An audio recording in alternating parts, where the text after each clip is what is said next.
একটি দেশে ২৬ জন ফুটবলারের মধ্যে ১৯ জনই জন্মেছেন এবং বড় হয়েছেন অন্য দেশে। তারা চাইলেই খেলতে পারতেন ইউরোপের বড় বড় পরাশক্তিদের হয়ে, কিন্তু বিলাসবহুল জীবন আর বড় ক্যারিয়ারের লোভ সামলে তারা বেছে নিয়েছিলেন তাদের বাবা মায়ের দেশ মরক্কোকে।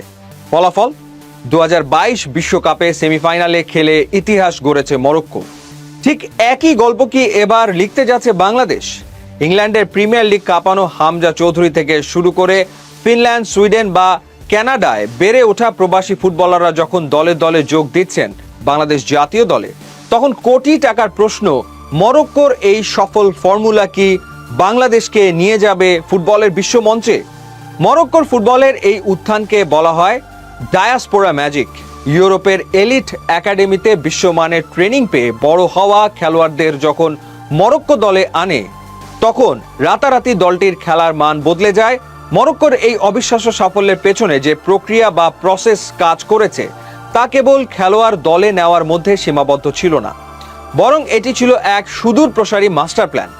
মরক্কো ফুটবল ফেডারেশন প্রথমে ইউরোপ জুড়ে তাদের স্কাউটিং নেটওয়ার্ক অবিশ্বাস্যভাবে শক্তিশালী করে, যার মূল লক্ষ্য ছিল নেদারল্যান্ড, স্পেন, ফ্রান্স ও বেলজিয়ামের মতো এলিট ফুটবল একাডেমিগুলোতে বড় হওয়া মরক্কো বংশোদ্ভূত প্রতিভাদের খুঁজে বের করা।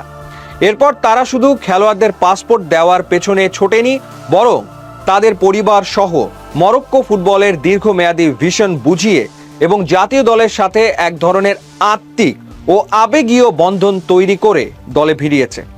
সবচেয়ে গুরুত্বপূর্ণ বিষয় হলো, মরক্কো শুধু প্রবাসীদের ওপর নির্ভর করে বসে থাকেনি, তারা দেশের ভেতরেও বিশ্বমানের king Mohammad VI football academy গড়ে তোলে, যেখান থেকে ইউসেফ এন নেসিরি বা আজজেদিন উনাহির মতো দুর্দান্ত স্থানীয় প্রতিভা তৈরি হয়েছে। অর্থাৎ ইউরোপীয় ফুটবলের আধুনিক ট্যাকটিক্স ও ফিজিক্যালিটির সাথে দেশের ভেতরের আধুনিক অবকাঠামোর এক নতুন সমন্বয় ঘটিয়েই মরক্কো আজ বিশ্ব ফুটবলের এক অপরাজেয় শক্তিতে পরিণত হতে পেরেছে। স্কোয়াডের ১৯ জন ফুটবলার ইউরোপের ভিন্ন ভিন্ন দেশে বড় হওয়ায় তাদের মাতৃভাষা কিন্তু এক ছিল না। আশরাফ হাকিমি কথা বলতেন স্প্যানিশ ভাষায়, সোফিয়ান আমরাবাত বা হাকিম জিয়াস কথা বলতেন ডাচ ভাষায়, আবার অধিনায়ক রোমেইন সাইস ও সোফিয়ান বুফাল কথা বলতেন ফ্রেঞ্চ ভাষায়। ড্রেসিং রুমে এই ভাষার ভিন্নতা যেন কোনো দেয়াল তৈরি করতে না পারে, সেজন্য তৎকালীন কোচ ওয়ালিদ রেগ্রাগুই কঠোর নিয়ম করেছিলেন, মাঠে এবং ড্রেসিং রুমে সবাইকে মরক্কোর স্থানীয় আরবি ভাষা দারিজা অথবা ফুটবলের বৈশ্বিক ভাষা ইংরেজিতে কথা বলতে হবে।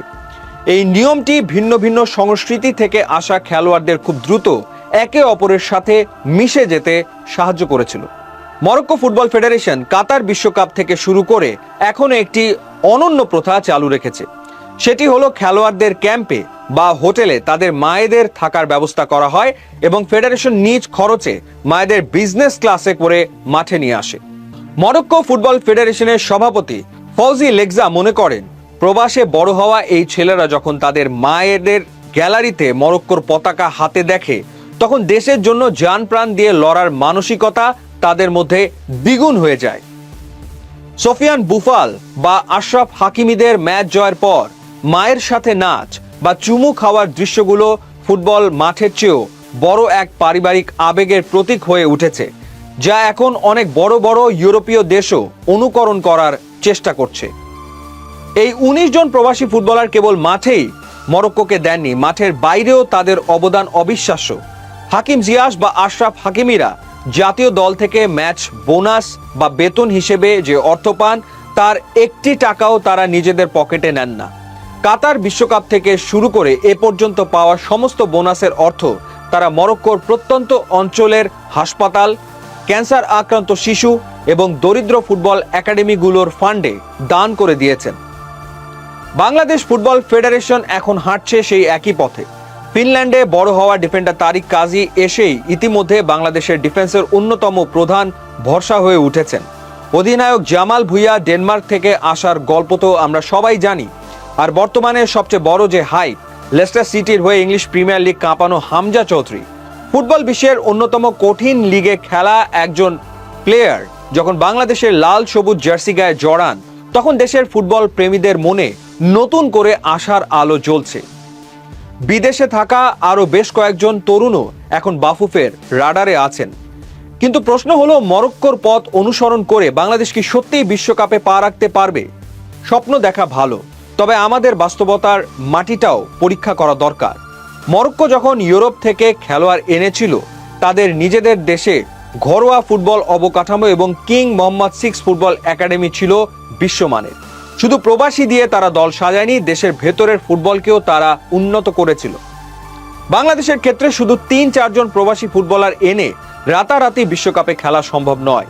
তবে 2026 বিশ্বকাপ থেকে দলের সংখ্যা বেড়ে 48টি হওয়ায় এবং এশিয়া মহাদেশ থেকে কোটা বাড়ায় আমাদের সম্ভাবনা আগের চেয়ে অনেক বেড়েছে। হামজা চৌধুরীদের মতো বিশ্বমানের খেলোয়াড়রা যখন দলে আসবেন, তখন স্থানীয় ফুটবলারদের আত্মবিশ্বাস ও খেলার মানও উন্নত হবে। এটি হয়তো আমাদের আজই বিশ্বকাপে নিয়ে যাবে না, তবে এশিয়ান কাপের মূল পর্বে নিয়মিত খেলা বা এশিয়ার সেরা দলগুলোর সাথে সমান তালে লড়াই করার ভিতটা গড়ে দেবে।